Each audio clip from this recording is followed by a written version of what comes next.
Hello students, so welcome back to our next lecture. Last lecture में हमने discuss किया था कि तुम्हारे कॉमर्स पेपर जो सेम 4 में 4 मॉड्यूल्स हैं, उसमें से पहला मॉड्यूल हम कवर कर चुके थे। आज हम सेकंड मॉड्यूल नहीं एक्चुअली थर्ड मॉड्यूल स्टार्ट करेंगे, ठीक है? सेकंड मॉड्यूल का लेक्चर मैं तुम्हारे साथ बाद में शेयर करूँगा। तो चलो देखो, पहले ये चेक कर लेते हैं कि जो अपना मॉड्यूल 3 है उसका नाम क्या है? मैंने लास्ट वीडियो में ऑलरेडी तुमको बताया था, इंडियन फाइनेंशियल मार्केट। एक बहुत ही अच्छा मॉड्यूल है और काफ़ी नॉलेज से भरा हुआ है, जिसमें तुम बहुत सारी कमर्शियल रिलेटेड चीज़ें सीख सकते हो। जैसे कि जो तुम्हारा बैकग्राउंड है, मेन स्ट्रीम है कॉमर्स का, तो तुम लोगों को फाइनेंशियल मार्केट्स के बारे में पता होना चाहिए। क्योंकि ग्रेजुएट होने के बाद डेफ़िनेटली जब मार्केट में निकलोगे तो तुम फाइनेंशियल मार्केट के जो पार्टिसिपेंट्स हैं ना, उन्हीं में से कहीं न कहीं किसी जगह पे काम करोगे, या कंपनी होगी या बैंक होगी, कोई भी ऑर्गेनाइज़ेशन होगी, तो ऐसी जगह पर ही जाने वाले हो। तो तुमको फाइनेंशियल मार्केट पहले पता होना चाहिए, ठीक है? फिर धीरे-धीरे बाकी सारी चीज़ें भी पता हो जाएँगी। तो चलो देखो, स्टार्ट करते हैं कि इसमें एक्चुअली कवर क्या है, कंटेंट क्या-क्या है यहाँ पे। ये मेन 3 पार्ट में डिवाइड है, जो तुम्हारे सिलेबस में है, ठीक है? पहले हम यहाँ पे इंट्रोडक्शन पढ़ेंगे, फिर इसके बाद हम पढ़ने वाले हैं सेबी के बारे में, एंड सेबी सेबी के साथ हम डिपॉजिटरीज़ के बारे में भी पढ़ेंगे। ठीक है, डिपॉजिटरीज इन इंडिया क्या होती हैं, सेबी क्या है, इसके बारे में पढ़ने वाले हैं। अगर तुमको पता है इनके बारे में तो अच्छी बात है, मैं बताऊंगा तो और भी कॉन्सेप्ट्स क्लियर हो जाएंगे। फिर उसके बाद क्रेडिट रेटिंग एजेंसीज, ठीक है, देख रहे हो? तो ये नोट कर सकते हो तुम लोग, पहले introduction, SEBI, depositories and credit rating agencies, ये कवर होगा इसमें। ओके, तो ये अपना इंट्रोडक्शन वाला पार्ट हो जाएगा कि इसमें क्या क्या आता है। चलो तो इंट्रोडक्शन से शुरू करते हैं। ओके,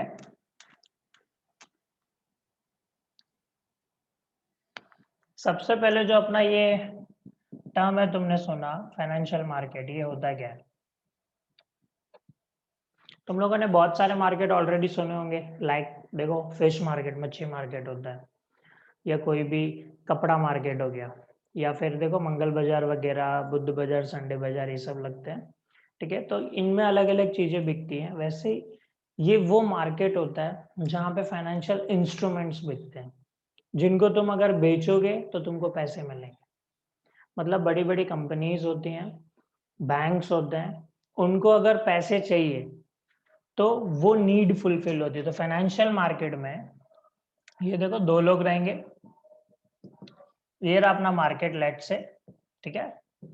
ये अपना मार्केट है, यहाँ पे कुछ इंस्ट्रूमेंट्स वगैरह रखे होंगे, इनको बोला जाता है फाइनेंशियल इंस्ट्रूमेंट्स।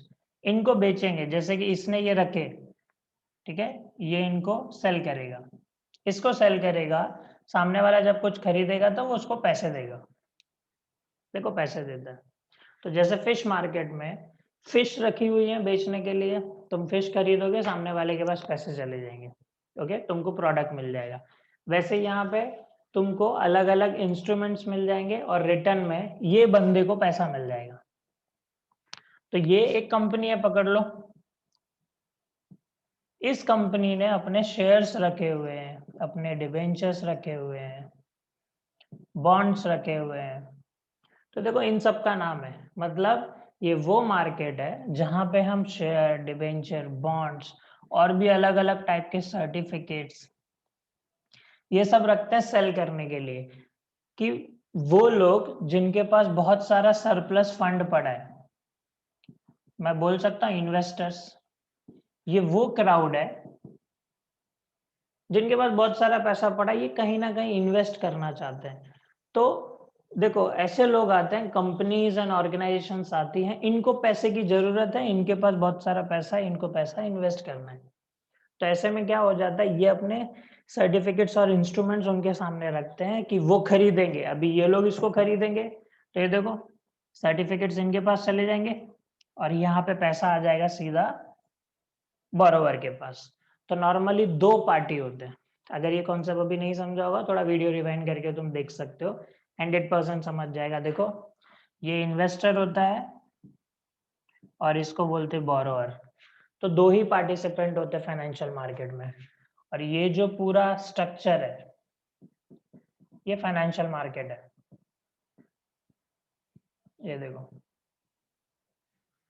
किसी भी मार्केट में एक सेलर होता है, एक कस्टमर होता है। फाइनेंशियल मार्केट में जो कस्टमर होता है वो होता है इन्वेस्टर, जिसको पैसे लगाने हैं। तो वो पैसे डायरेक्ट इनको दे देता है और ये अपने शेयर्स, डिबेंचर्स, बॉन्ड, सर्टिफिकेट्स दे देते हैं। तो ये देखो, इसको बोलेंगे ये सप्लायर, और ये हो जाता है अपना कस्टमर। तो जिस मार्केट में फाइनेंशियल इंस्ट्रूमेंट सेल करने के लिए रखे जाते हैं और एक ही नीड होती है वहां पे, इन लोगों को फंड की जरूरत है। तो अगर पैसों की जरूरत है, मार्केट से पैसा उठाना है, तो अपने इंस्ट्रूमेंट्स बनाओ, अपनी कंपनी बनाओ, उनके शेयर्स, डिबेंचर, बॉन्ड्स वगैरह इशू कर दो।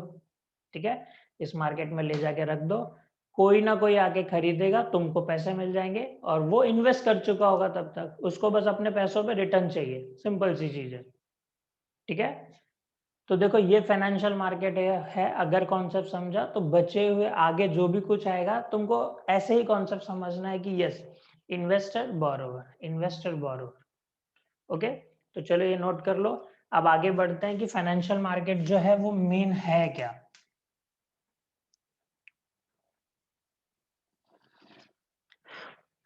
फाइनेंशियल मार्केट दो टाइप का होता है। ये देखो, शॉर्ट में लिख रहा हूँ फिलहाल। फाइनेंशियल मार्केट दो टाइप का होता है, उसका स्ट्रक्चर ही ऐसा है। कोई पूछे कि फाइनेंशियल मार्केट का स्ट्रक्चर कैसा है, तो पहला मार्केट होता है मनी मार्केट, और दूसरा होता है कैपिटल मार्केट। ये जो पार्ट है ये डेफिनेटली तुम लोगों ने किस में पढ़ा होगा, 12th में। जब तुम लोग होगे 12th के एसपी में भी है, 12th के ओसी में भी है, इवन इकोनॉमिक्स जब पढ़ते हो तो उसमें बहुत इंपॉर्टेंट पार्ट है फाइनेंशियल मार्केट के बारे में। तो फाइनेंशियल मार्केट का स्ट्रक्चर दो टाइप में डिवाइडेड होता है, मनी मार्केट और कैपिटल मार्केट। ये वो मार्केट है जहां पे दो वैसे लोग मिलते हैं, मतलब एक कंपनी बन के सोचो, एक वैसी कंपनी है जिसको शॉर्ट टर्म के लिए पैसे चाहिए, कुछ दिनों के लिए पैसे चाहिए। और कैपिटल मार्केट में वो लोग आते हैं, दो लोग मिलते हैं जहां पे लॉन्ग टर्म की बात है। दोनों ही मार्केट में पैसों की जरूरत है। समझो, मैं बोरोवर हूं, मुझे पैसों की जरूरत है, लेकिन अगर मुझे शॉर्ट टर्म के लिए, शॉर्ट टर्म का मीनिंग क्या हो जाता है, ध्यान से सुनो, सीधे बोल सकता हूं मैं, लेस देन 1 ईयर। ये सब तुमको ऑब्जेक्टिव में पूछा जा सकता है। ठीक है, शॉर्ट टर्म मार्केट क्या होता है, मनी मार्केट को क्या मार्केट बोलते हैं, कैपिटल मार्केट को क्या मार्केट बोलते हैं। तो वो मार्केट जहां पे पैसों की जरूरत तो है, फंड रेस करना है, फाइनेंस की नीड है, लेकिन 1 साल से कम के लिए, मुझे 1 हफ्ते के लिए पैसे चाहिए, 1 महीने के लिए पैसे चाहिए, 3 महीने, 4 महीने, 8 महीने, 9 महीनों के लिए पैसे चाहिए, बट 1 साल से ज्यादा के लिए नहीं चाहिए, तो उसको बोलते हैं मनी मार्केट। एक दूसरा मार्केट होता है कैपिटल मार्केट, जस्ट इसका अपोजिट, शॉर्ट टर्म के लिए नहीं, 1 साल से ज्यादा। तो ये देखो, मोर देन 1 ईयर, एग्जैक्ट 1 साल भी आए तो इसमें कवर होगा। ठीक है, मतलब डॉट 12 महीने की नीड है तुमको, तो मनी मार्केट में जाओ, वहां पे पैसा मिल जाएगा तुमको। लेकिन अगर तुम कैपिटल मार्केट में जाओगे तो कोई भी तुमको 1 साल, 6 महीने, 5 महीने के लिए पैसा नहीं देगा। तो हमको इन दोनों मार्केट्स में पढ़ना है कि यस, इनमें कौन कौन सी चीजें आती है, कि किस तरीके से पैसा रेस कर सकते हैं हम, और अगर इन्वेस्ट करना है तो किन जगहों पे तुम पैसे लगा सकते हो। कैपिटल मार्केट में भी देखेंगे कि हम कौन से इंस्ट्रूमेंट में पैसा लगा सकते हैं जो लॉन्ग टर्म के लिए होते हैं। ओके, तो चलो पहले नोट कर लो, फिर मैं लिस्ट बताता हूँ तुम लोगों को। आई होप तुम्हारा नोट करके हो गया होगा। ठीक है, अब इनके थोड़े मैं कंपोनेंट बता देता हूँ। पता तो तुमको चल ही गया है कि ये शॉर्ट टर्म मार्केट होता है और ये लॉन्ग टर्म मार्केट होता है। तो देखो, मनी मार्केट जो है वो दो टाइप में डिवाइडेड है। इसमें जो क्राउड है ना, जो अलग अलग लोग हैं, उनको दो तरीकों से डिवाइड कर दिया है। एक को बोला जाता है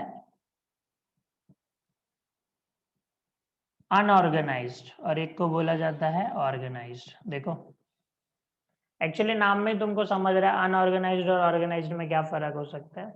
ये वो लोग हैं जो एक्चुअली किसी रूल्स को नहीं मानते। पैसा तो रेज होगा 1 साल से कम के लिए ही रेज होगा, लेकिन अनऑर्गेनाइज्ड ये आरबीआई की पॉलिसी को नहीं मानते। ठीक है, आरबीआई को ये नहीं फॉलो करेंगे, लेकिन जो ऑर्गेनाइज्ड इंडस्ट्री है, ठीक है, मार्केट में जो ऑर्गेनाइज्ड लोग हैं वो लोग आरबीआई के हिसाब से फॉलो करते हैं चीजें। आरबीआई का उसमें इन्वॉल्वमेंट रहता है, एंड इवन कुछ चीजें तो कुछ इंस्ट्रूमेंट तो ऐसी जो आरबीआई खुद इश्यू कर दिया। तो समझ रहे हो बेसिक मीनिंग। अनऑर्गेनाइज्ड ये आरबीआई के अंडर ही रहता है, लेकिन वो अपने रूल्स बना सकते हैं। अनऑर्गेनाइज्ड वाले अपने रूल, जैसे कि मैं या तुम लोगों ने देखा होगा ये बीसी वगैरह चलती है घर पे अपने, ठीक है, स्मॉल सेविंग्स या हाउसवाइफ्स लेडीज वगैरह ये क्या सेविंग्स करती हैं घर पे, तो उनके अपने रूल्स रहते हैं। वो ज्यादा इंटरेस्ट ले सकते, कम इंटरेस्ट ले सकते, या फिर मुझे 3 महीने के लिए पैसों की जरूरत है, मैं तुम लोगों से मांगता हूँ या मेरे किसी रिलेटिव से मांगता हूँ, तो सामने वाला मुझे अपने हिसाब से दे सकता है। कोई इंटरेस्ट नहीं लगाए, कोई मुझसे ज्यादा इंटरेस्ट ले, कोई कम इंटरेस्ट ले, कोई हार्ड एंड फास्ट रूल नहीं है। तो अगर तुम ऐसे कर रहे हो मनी मार्केट में, तो तुम एक्चुअली अनऑर्गेनाइज्ड पार्ट हो। मनी मार्केट वो मनी मार्केट का हिस्सा जो अनऑर्गेनाइज्ड है। लेकिन ऑर्गेनाइज्ड मतलब जितना है उतना देना पड़ेगा। जैसे कि चलो मैं बैंक से जाके एफडी ले लेता हूँ, या फिर गवर्नमेंट ने एक छोटा सा 91 डेज का कोई बिल निकाला, जिसको ट्रेजरी बिल करके जानते हैं हम, मैं अभी थोड़ी देर में बताऊंगा। अब वो मैं लूं या तुम लो या कोई भी लो, सबके लिए तो रूल सेम है। तो वो आ जाएगा किसमें, ऑर्गेनाइज टाइप में। समझ रहे हो। तो अब देखते हैं इनके अंदर कंटेंट क्या क्या आता है। तो ये देखो अनऑर्गेनाइज्ड में अपना सबसे पहले आ जाता है बेसिकली छोटे छोटे होते हैं मनी लेंडर्स टाइप। ये देखो मनी लेंडर्स वगैरह, बैंक्स, एनबीएफसीज, ये अगर छोटे लेवल पे करती हैं तो ये अनऑर्गेनाइज्ड में आ जाते हैं। लेकिन ऑर्गेनाइज्ड वाला इंपॉर्टेंट है काफी ज्यादा। इसमें देखो आता है, इसमें से तुमको काफी क्वेश्चन भी पूछे जा सकते हैं। आरबीआई का इन्वॉल्वमेंट रहता है, और इसमें पहला जो मोस्ट इंपॉर्टेंट है उसको बोला जाता है क्या, ट्रेजरी बिल। देखो ट्रेजरी बिल नाम में ही है, ट्रेजर मतलब खजाना होता है, ठीक है। तो ट्रेजरी बिल आरबीआई इश्यू करता है गवर्नमेंट के साथ मिलके। गवर्नमेंट के साथ आरबीआई, एक्चुअली गवर्नमेंट को ही इश्यू करना होता है, वो आरबीआई को बोलते हैं आप इश्यू कर दो।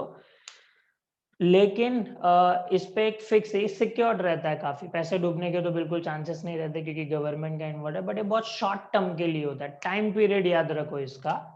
इस पर जो इंटरेस्ट मिलेगा, मतलब अगर तुम लोग गवर्नमेंट का ट्रेजरी बिल खरीदते हो, तो ट्रेजरी बिल का जो टाइम होता है वो देखो 91 डेज, 182 डेज या 364 डेज, ये 3 में मिलता है। देखो दिख रहा है 91 डेज, 182 डेज, 364 डेज, ठीक है। ये लिख लो जरा। अब इतना याद रखो, अगर तुमको क्वेश्चन आया कि ट्रेजरी बिल का जो मिनिमम ड्यूरेशन है वो कितना है, minimum duration is 91 days, treasury bill का मैक्सिमम ड्यूरेशन कितना है, 364 डेज, ऐसा क्वेश्चन आ सकता है। समझ रहे हो। तो चलो ये लिख लेना। अब इसी में ऑर्गेनाइज्ड में मैं और भी जरा बता देता हूँ, रफ कर देता हूँ मैं ये। तो देखो ऑर्गेनाइज्ड में आता क्या क्या है, पहला अभी अभी हमने किया ट्रेजरी बिल, दूसरा देखो आता है कमर्शियल बिल, ध्यान देना इधर, दूसरा आ जाता है कमर्शियल बिल। अभी कमर्शियल बिल देखो क्या होता है, तुमने पहले भी सुना होगा इसके बारे में, 12th में कुछ पढ़ा है अपना, bill of exchange type, bill of exchange देखा हुआ है, ठीक है। चैप्टर भी था, हमने अकाउंटिंग भी की होगी तुम लोगों ने उसकी। Commercial bill, simple bill of exchange.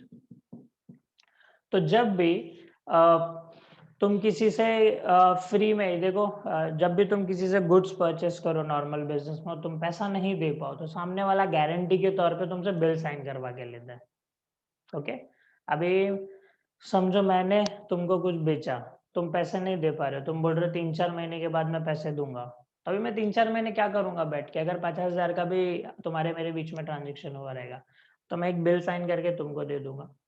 तुम उसको एक्सेप्ट करके मुझे रिटर्न कर दोगे। तो मेरे पास बिल आ गया, उस पे लिखा है कि यस 50,000 रुपए तुम इतने फिक्स टाइम के बाद दोगे। अब मैं क्या कर सकता हूँ, मुझे पैसों की जरूरत है कि नहीं? अभी देखो मुझे पैसों की जरूरत है, तो मैं नीड में हूँ, मैं जाऊंगा बैंक के पास, डिस्काउंट कर दूंगा, बैंक मुझे पैसे दे देगा, थोड़ा पैसा माइनस करके, डिस्काउंट माइनस करके दे देगा। मेरी जो नीड थी फुलफिल हुई कि नहीं? फुलफिल हुई, यस। तो अगर बिल ऑफ एक्सचेंज पिक्चर में आता है, और कभी देखा है क्या किसी ने बिल ऑफ एक्सचेंज साइन किया, या तुमने भी पढ़ा होगा, बोलता है मैं आज आप मेरे को 50,000 का गुड्स बेचो, मैं 4 साल बाद पैसे दूंगा, 5 साल बाद पैसे दूंगा। ऐसा नहीं होता है, ठीक है। Short duration, max to max 1 year, इतना भी नहीं होता है। 3-4 महीने का ये अपना ट्रेड साइकिल चलते रहता है, तो 1 साल से कम के अंदर होता है, इसलिए कमर्शियल बिल भी यहाँ पे आ जाता है। फिर एक होता है, एक सेकेंड,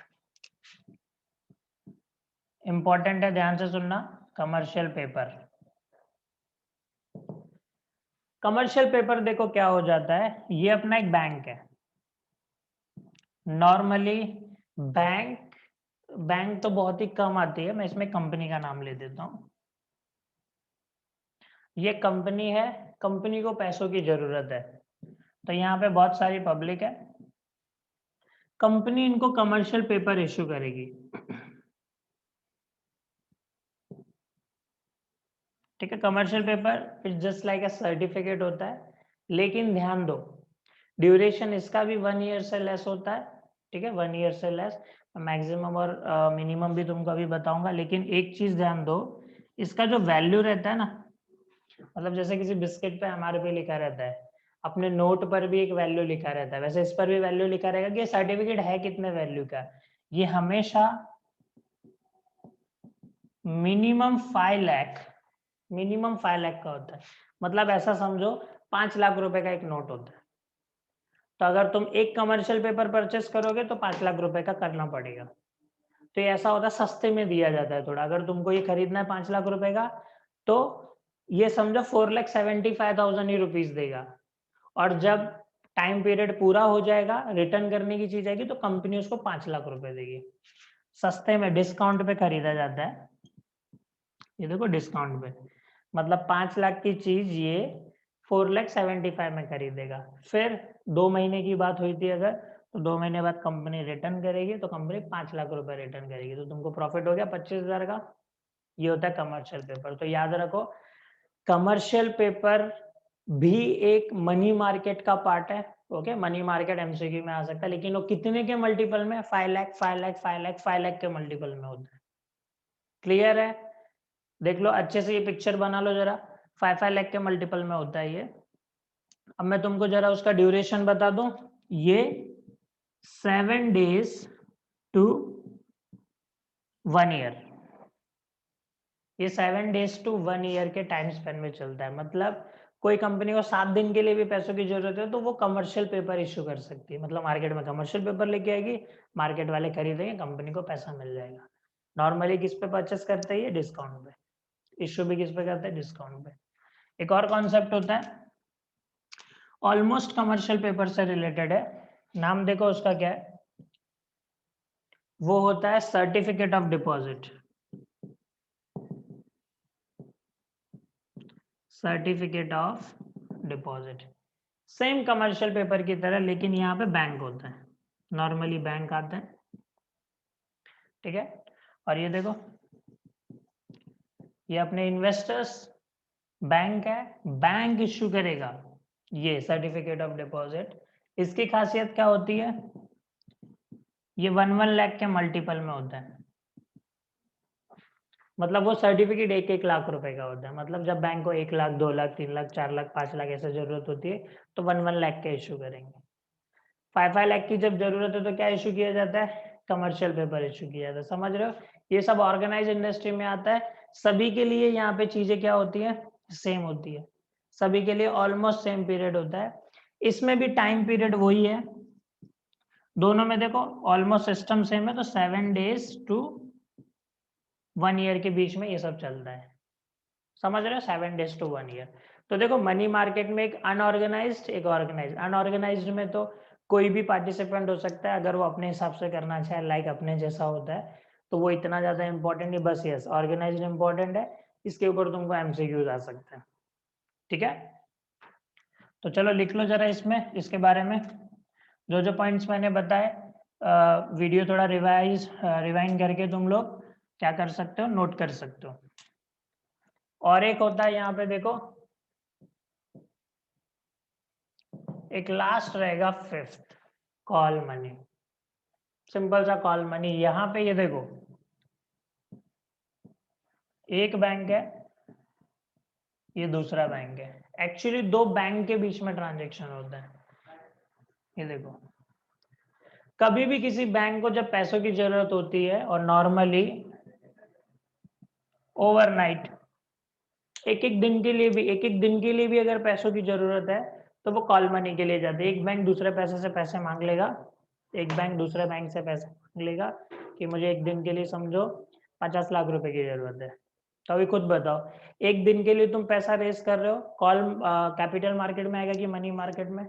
मनी मार्केट में आएगा, बट उसको क्या बोला जाता है? कॉल मनी बोला जाता है। समझ रहे हो? तो ये होता है अपना कॉल मनी मार्केट। नॉर्मली किन के बीच में चलता है? ये बैंक टू बैंक के बीच में चलता है। ठीक है, चलो।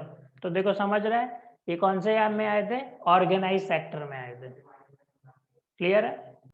आई होप अभी आप लोगों को समझा होगा ये। ओके, तो मनी मार्केट हमने कवर कर लिया है। अब दूसरा बचता है अपना कैपिटल मार्केट। अब देखो, कैपिटल मार्केट मतलब एक सिंपल वो मार्केट जहां पे आपको पैसे तो रेस करना है, लेकिन लॉन्ग टर्म के लिए, एक साल से ज्यादा के लिए रेस करने हैं। तो ये देखो, बेसिकली 3 टाइप में डिवाइडेड है। पहला आ जाता है यहाँ पे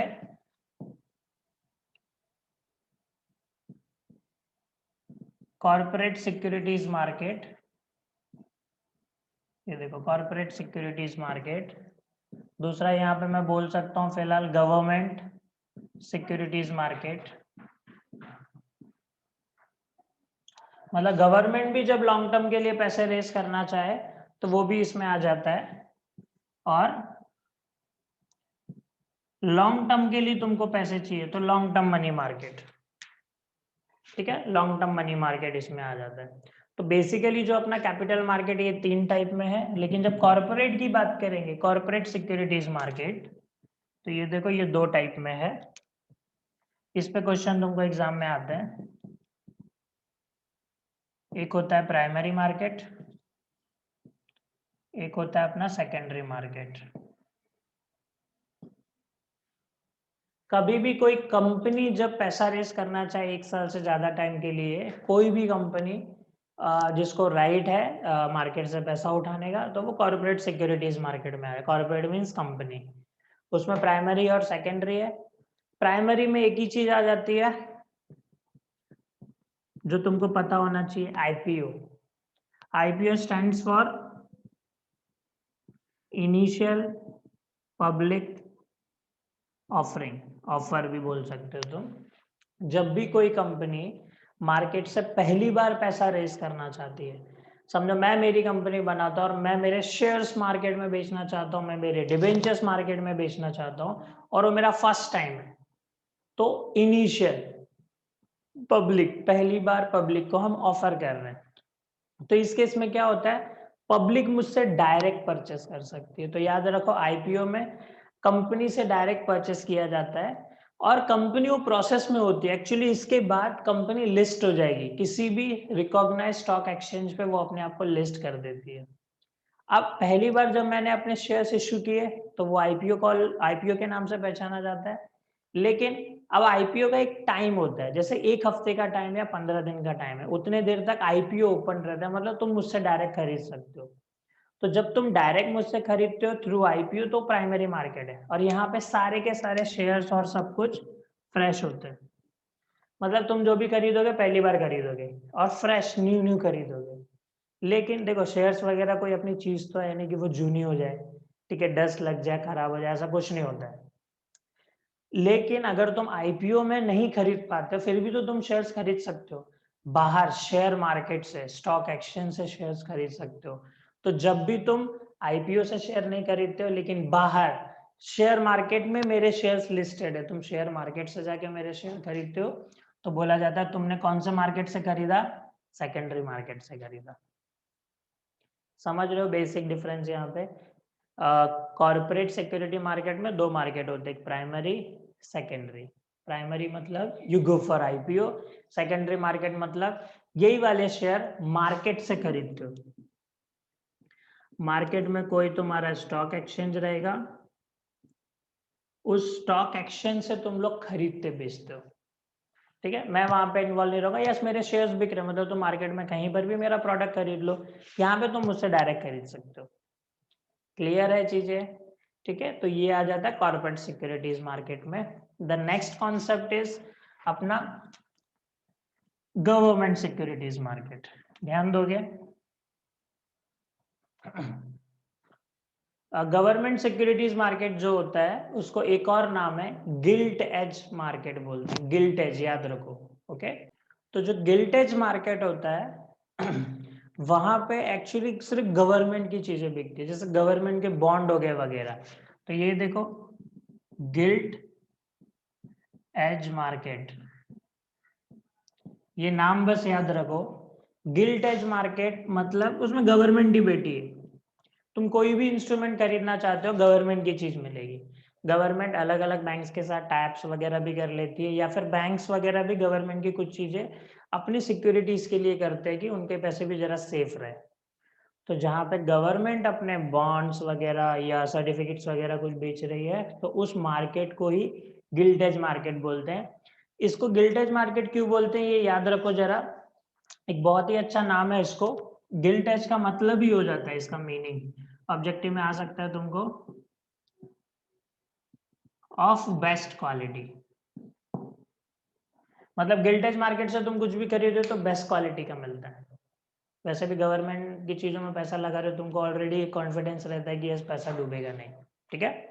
तो देखो, और अपना जो थर्ड टाइप हो जाता है वो कौन सा है कैपिटल मार्केट में? वो तो बहुत ही इजी वाला है। देखो पहला अपना कौन सा हो गया, कॉर्पोरेट वाला, दूसरा अपना गवर्नमेंट वाला, ये दोनों लॉन्ग टर्म के लिए पैसा रेज करना चाहते हैं। तीसरा अपना normal long term money market,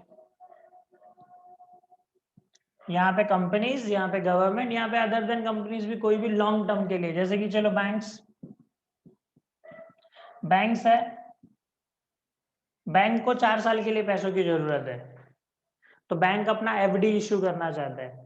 अब अगर बैंक है, मैं बैंक के पास 5 लाख रुपया जमा कर दूं, 5 साल के लिए जमा कर दूं, तो एक्चुअली उसने कैपिटल मार्केट से पैसा उठाया। समझ रहे? कैपिटल मार्केट से पैसा वो उठा रहे हैं। तो लॉन्ग टर्म मनी मार्केट में हम लॉन्ग टर्म पर्पस के लिए जाते हैं, इसमें तो इसको गिल्टेज मार्केट खुद ही बोलते हैं। और ये कॉर्पोरेट जहाँ पे कंपनी का इन्वॉल्वमेंट है, और ये रहता है अपना दो टाइप में डिवाइडेड है, प्राइमरी और सेकेंडरी। थोड़ा ओवरव्यू हम प्राइमरी का मैं तो वैसे दे चुका हूँ, कुछ और भी मुझे आगे लगेगा तो मैं बताऊंगा, ठीक है। तो फिलहाल देखो इंट्रोडक्शन में यही था, money market, capital market, financial market का पूरा स्ट्रक्चर, और उसके अंदर के जो भी मैंने कंपोनेंट्स बताए ये तुमको अच्छे से पता होना चाहिए। इनमें ही टाइम पीरियड वगैरह और ये कौन से टाइप के होते हैं, किसका इन्वॉल्वमेंट होता है, ऐसा क्वेश्चन तुमको एग्जाम में पूछा जा सकता है। तो फिलहाल मैं इस मॉड्यूल 3 को कुछ पार्ट्स में तुम्हारे साथ शेयर करूंगा। तो आज का ये अपना पार्ट 1 था। अब आगे के जैसे सेबी, डिपॉजिटरीज और अपनी क्रेडिट रेटिंग एजेंसीज के लिए हम मिलते हैं अपने नेक्स्ट लेक्चर में। ओके, चलो तब तक बुक में जरा नोट कर लो और अपने फ्रेंड्स वगैरह के साथ भी शेयर कर दो जो ये वीडियो भी एक्सेस नहीं कर पा रहे हैं। ओके, चलो बाय, मिलते हैं।